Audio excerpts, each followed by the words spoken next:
우리가 사회복지 실천을 이제 공부하면서 많은 이론들에 대한 것들도 같이 이제 공부를 해오고 있습니다.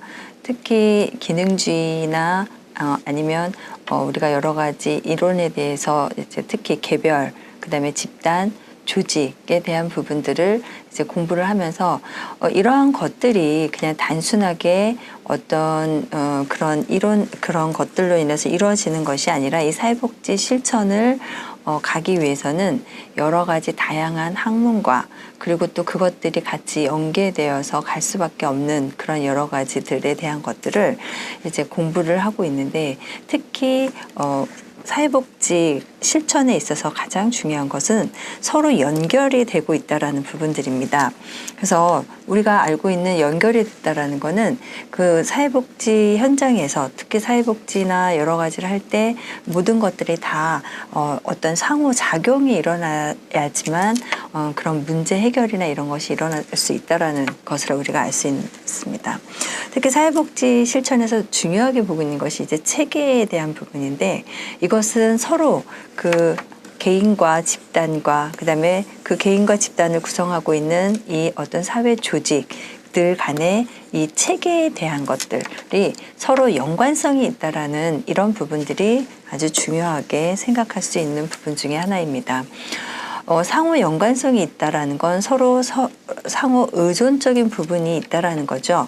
그래서 개인은 집단에 의존을 할 수밖에 없고 서로한테 어떤 연관성이 있는 부분들, 그리고 또 집단도 또 집단이 이루어지기 위해서는 개인들이 어떤 모임이 있어야 되고, 그러한 것들을 둘러싼 어떤 사회 체계와의 어떤 관계성, 이런 것들을 간과할 수 없다는 것입니다.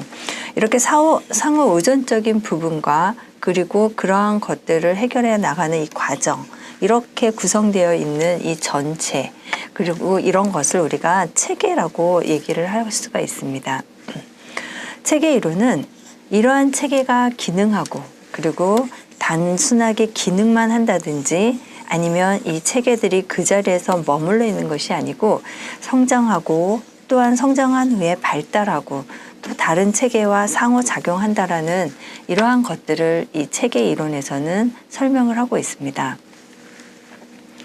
체계 이론에서는 클라이언트의 행동 그리고 기능 수행에 영향을 미치는 이 생물학적, 사회적 체계들의 상호작용에 초점을 맞추고 있는데, 이것은 뭐냐면 우리가 그 어떠한 생명체가 나타나기 위해서는 이 생명체는 단순하게 혼자서 성장하고 혼자서 발달할 수 있다는 게 아니라는 거죠.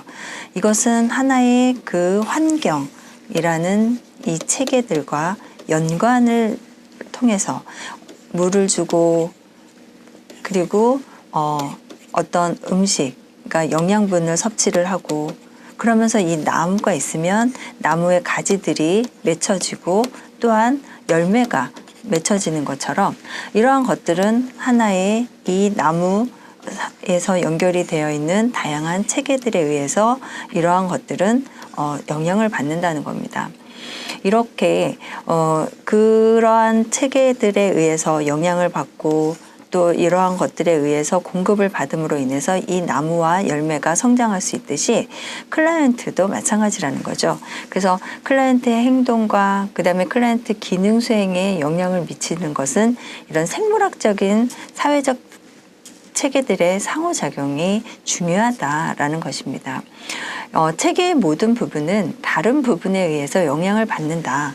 이 부분은 이렇게 열매가 맺기 위해서는 이 나무에 있는 하나의 가지, 뿌리로부터 오는 여러 가지 공급, 비와 이 바닥에 있는 여러 가지 어떤 영양 공급, 이런 모든 것들이 어떤 하나의 열매에 영향을 미치는 것처럼 체계에 있어서는 이 모든 부분들이 서로에게 영향을 미친다라는, 이것이 바로 체계 이론에서 아주 중요하게 얘기를 하고 있는 원칙 중에 하나입니다. 그래서 이 원칙에 의거하여 클라이언트 체계 변화를 돕는 개입 지점과 유형이